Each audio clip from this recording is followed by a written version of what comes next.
আসসালামু আলাইকুম প্রিয় সপ্তম শ্রেণীর শিক্ষার্থীরা। আজকের ক্লাসে আমরা শ্রাবণে কবিতাটি পড়ব। লিখেছেন সুকুমার রায়। এই কবিতার প্রত্যেকটি লাইনের শব্দের অর্থ সহ ব্যাখ্যা তোমাদের বুঝিয়ে দেব। তোমরা ধৈর্য সহকারে ক্লাসটি করতে থাকো। জল ঝরে, জল ঝরে সারা দিন সারা রাত। জল ঝরে মানে জল বারবার পড়ে, মানে পানি, পানি বারবার পড়ে। জল ঝরে, পানি ঝরছে মানে ঝরছে ঝরছেই, বৃষ্টি হচ্ছে আর কি, যেটাকে বোঝায়। সারাদিন সারা রাত, সারাদিন সারা রাত মানে একটানা, দিন রাত একটানা হইতে আছে। ব্যাখ্যাটি দ্বারায় দিন রাত একটানা বর্ষণ হচ্ছে, আকাশ থেকে টানা পানি ঝরছে। অফুরান নাম তাই বাদলের ধারপাত। অফুরান মানে অন্তহীন, শেষ নেই। নামতায় মানে নামছে। লাইনটির ব্যাখ্যা দ্বারায় বৃষ্টির ধারাবাহিক পতন। বৃষ্টির ধারা যেন থেমে নেই, একটানা ও অফুরন্তভাবে আকাশ থেকে জল নেমে আসছে। আকাশের মুখ ঢাকা, দোয়ামাখা চারিধার। আকাশের মুখ ঢাকা মানে আকাশ মেঘে ঢেকে গেছে। দোয়ামাখা চারিধার, চারপাশ কুয়াশা বা দোয়ার মতো আবছা। ব্যাখ্যাটি হচ্ছে আকাশ মেঘে আচ্ছন্ন আর চারপাশে আবছা হয়ে গেছে বৃষ্টি আবহে, যেন ধোঁয়ায় মোড়ানো। পৃথিবীর ছাদ পিটে বজমাজম বাড়িদার। পৃথিবীর ছাদ মানে পৃথিবীর ছাদ মানে পৃথিবীর উপরে আকাশকে বোঝানো হচ্ছে, ভূমি বা প্রকৃতিকে। পিঠে মানে আঘাত করে, জম্মাজম বাড়িদার, জুড়ে শব্দ করে বর্ষণ। লাইনটির ব্যাখ্যা হচ্ছে প্রচণ্ড শব্দে বৃষ্টির ফোঁটা ভূমিতে আঘাত করে, যেন ছাদের উপর কেউ টোকা দিচ্ছে।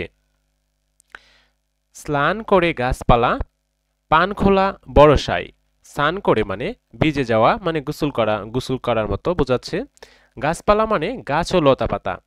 প্রাণ খোলা বরসায়, উচ্ছ্বসিত বা মুক্ত বরসায়। ব্যাখ্যাটি হচ্ছে গাছপালা বৃষ্টির জলে ধুয়ে যাচ্ছে, তারা যেন প্রাণ ভরে বর্ষার আনন্দ উপভোগ করছে। নদী নালা ঘোলা জল ভরে উঠে বয়া বরসায়। ঘোলা জল মানে কাদা মিশ্রিত পানিকে বোঝাচ্ছে। ভরে উঠে বরসায় মানে আশাবাদীভাবে পূর্ণ হয়। ব্যাখ্যাটি হচ্ছে বর্ষার জলে নদী নালাগুলো কাদামুক্ত জল দিয়ে পরিপূর্ণ হয়ে উঠেছে, যেন নতুন আশার বার্তা নিয়ে এসেছে। উৎসব ঘনঘোর উন্মাদ শ্রাবণের। উৎসব মানে আনন্দময় আয়োজন, ঘনঘোর উন্মাদ প্রবল ও বিক্ষিপ্ত আবেগময়। শ্রাবণ মানে বর্ষার প্রধান মাস। লাইনটির ব্যাখ্যা হচ্ছে শ্রাবণের প্রবল বৃষ্টিতে চারপাশে এক ধরনের উৎসবময়তা, আনন্দ ও উন্মাদনা দেখা যাচ্ছে। শেষ নেই, শেষ নাই বর্ষার প্লাবনের। শেষ নাই মানে কোনো শেষ নেই। বর্ষার প্লাবন মানে বর্ষার বন্যা বা অতিরিক্ত জল বা পানি। ব্যাখ্যাটি হচ্ছে এই বর্ষণের কোনো শেষ নেই, যেন বৃষ্টি প্লাবনের মতো চারিদিকে ছড়িয়ে পড়ছে। জলে জলে জলময়, দশ দিক টলময়। জলে জলে জলময়, সব জায়গায় পানি, শুধু আর পানি। 10 দিক টলমল, চারপাশ কাঁপাচ্ছে বা দুলছে পানিতে ভিজে। ব্যাখ্যাটি দ্বারাই চারদিক পানিতে ভিজে টলমল করছে, যেন পুরো পৃথিবী জলের মধ্যে নিমজ্জিত হচ্ছে। অবিরাম একই গান, ঢালো জল ঢালো জল। অবিরাম মানে থেমে নেই, এক হচ্ছে, একটানা হচ্ছেই।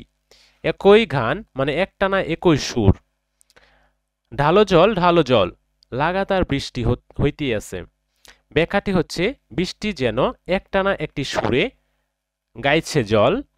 ঢালো জল ঢালো জল, বিরক্তিহীন বর্ষণের প্রতিধ্বনি। ধুয়ে যায় যত তাপ, জর্জর গ্রীষ্মের। তাপ জর্জর মানে গরমে ক্লান্ত, গ্রীষ্ম মানে গরমকাল। ব্যাখ্যাটি হয় বর্ষার এই জলে গ্রীষ্মের ক্লান্তিকর গরম ধুয়ে যাচ্ছে, যেন প্রকৃতি স্তব্ধি স্তব্ধি পাচ্ছে। ধুয়ে যায় রৌদ্রের স্মৃতিটুকু বিশ্বের। রৌদ্রের স্মৃতিটুকু মানে রোদের স্মৃতি, বিশ্বের মানে পৃথিবীর। ব্যাখ্যাটি দাঁড়ায়, শুধু তাপ নয়, বর্ষা যেন রোদের সমস্ত স্মৃতিও পৃথিবী থেকে মুছে দিয়েছে। শুধু যেন বাজে কোথাও নির্ঝুম ধুকধুক।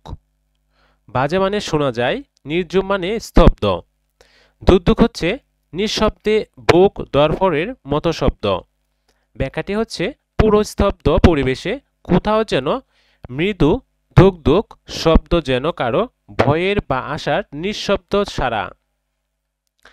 ধরণী আশা ভয়, ধরণী সুখ দুঃখ। ধরণী মানে পৃথিবীকে বোঝানো হচ্ছে। আশা ভয় মানে আশা ও ভয়। সুখ দুঃখ মানে সুখ ও দুঃখ। লাইনটির ব্যাখ্যা দ্বারায়, সে নিঃশব্দ, দুঃখ দুঃখ যেন এই পৃথিবীর আশা ভয় সুখ দুঃখের চিরন্তর অনুভূতির প্রতিধ্বনি। এই ছিল শ্রাবণ কবিতার প্রত্যেকটি লাইনের শব্দের অর্থ সহ ব্যাখ্যা। তো প্রিয় শিক্ষার্থীরা, আজকের ক্লাসে তোমাদের এই শ্রাবণ কবিতাটি, সুকুমার রায়ের লেখার কবিতাটির প্রত্যেকটি লাইনের ব্যাখ্যা সহ বুঝিয়ে দিয়েছি। পরবর্তী ক্লাসে এই কবিতার পাঠ পরিচিতি, লেখক পরিচিতি ও সৃজনশীল প্রশ্নগুলোর উত্তর বুঝিয়ে দেব। তো পরবর্তী ক্লাসের আমন্ত্রণ জানিয়ে আজকের ক্লাসটি এখানে শেষ করলাম। সবাই ভালো থাকো, সুস্থ থাকো, আল্লাহ হাফেজ।